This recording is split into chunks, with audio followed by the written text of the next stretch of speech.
High বন্ধুরা, কেমন আছেন সবাই? আশা করি সকলে ভালো আছেন। আমি আবারও চলে এলাম আপনাদের মাঝে নতুন আরেকটি রেসিপি নিয়ে। আজকে রেসিপি পাকা আমের ম্যাঙ্গো জুস।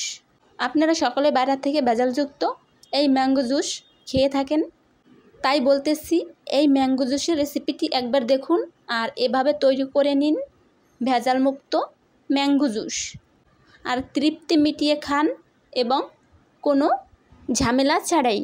তাই ভিডিওটি না টেনে সম্পূর্ণ ভিডিও আমার সাথে থাকবেন আর আপনারা এভাবে তৈরি করে নেবেন। তাহলে চলুন শুরু করা যাক। প্রথমে আমি এখানে 4টে পাকা আম নিয়েছি আর একটি কাঁচা আম।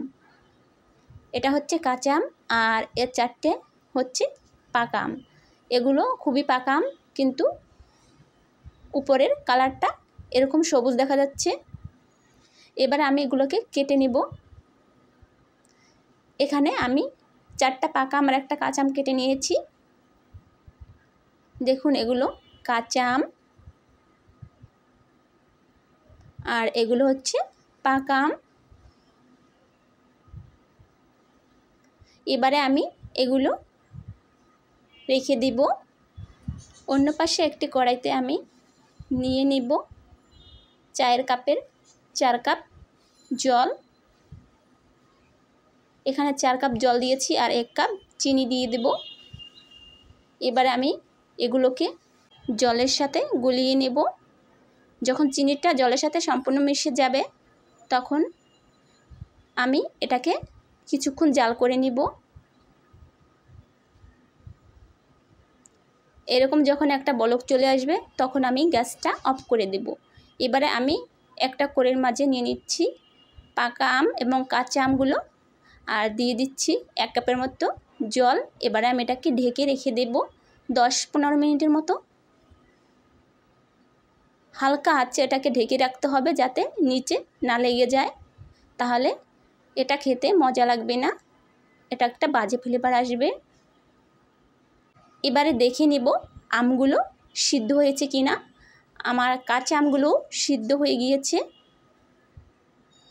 এবারে আমি এগুলোকে একটা চালনিতে ঢেলে নিব।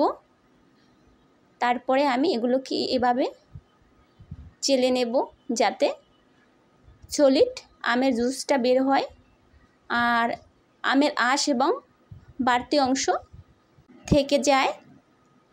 এভাবে করে আমি এগুলোকে চেলে নেব। এবারে আমি এগুলোকে ফেলে দিব।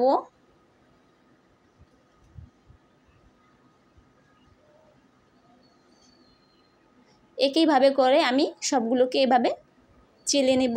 আপনারা চাইলে এগুলোকে ব্লেন্ড করেও নিতে পারেন। সলিড একটা জুস বের করে নেব। আমার সবগুলো এভাবে ছাঁকা হয়ে গিয়েছে।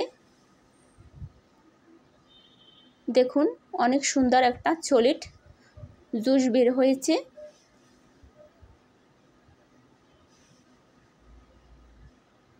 এবারে আমি সেই চিনির শিরা জলগুলো এর মাঝে দিয়ে দেব আর এগুলোকে আমি ভালো করে মিশিয়ে নেব।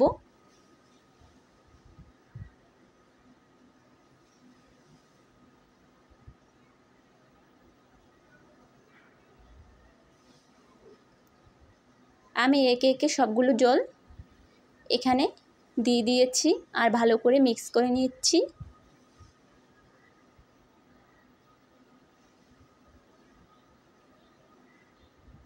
আমার এই বাটিটায় ধরে নাই, তাই আমি আর একটা বাটিতেও নামিয়ে নিয়েছি।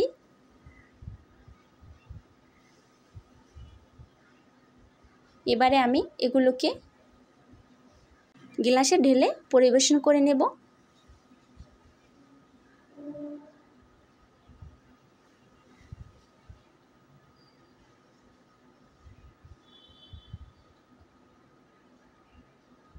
দেখুন, আমি এখানে 3টে গ্লাসে এবং একটা বোতলে ঢেলে পরিবেশন করে নিয়েছি।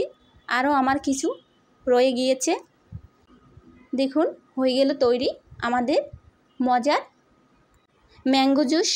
আপনারা আর বাইরে থেকে ভেজালযুক্ত ম্যাঙ্গো জুস কিনে না খেয়ে এভাবেই ঘরে তৈরি করে নিতে পারেন ভেজালমুক্ত ম্যাঙ্গো জুস। আর খেতে কিন্তু দোকান থেকে কিনে খাওয়া ম্যাঙ্গো জুস থেকে কোনো অংশ কম না, অনেক মজার এবং টেস্টি এই ম্যাঙ্গো জুস। বন্ধুরা, আমার এই ভিডিওটি যদি আপনাদের ভালো লেগে থাকে তাহলে অবশ্যই আমার চ্যানেলটি সাবস্ক্রাইব করে দেবেন, লাইক কমেন্টস ও শেয়ার করে দিয়ে আমার চ্যানেলের পাশেই থাকবেন। এবারে আমি বিদায় নেব, দেখা হচ্ছে অন্য কোনো রেসিপির সাথে।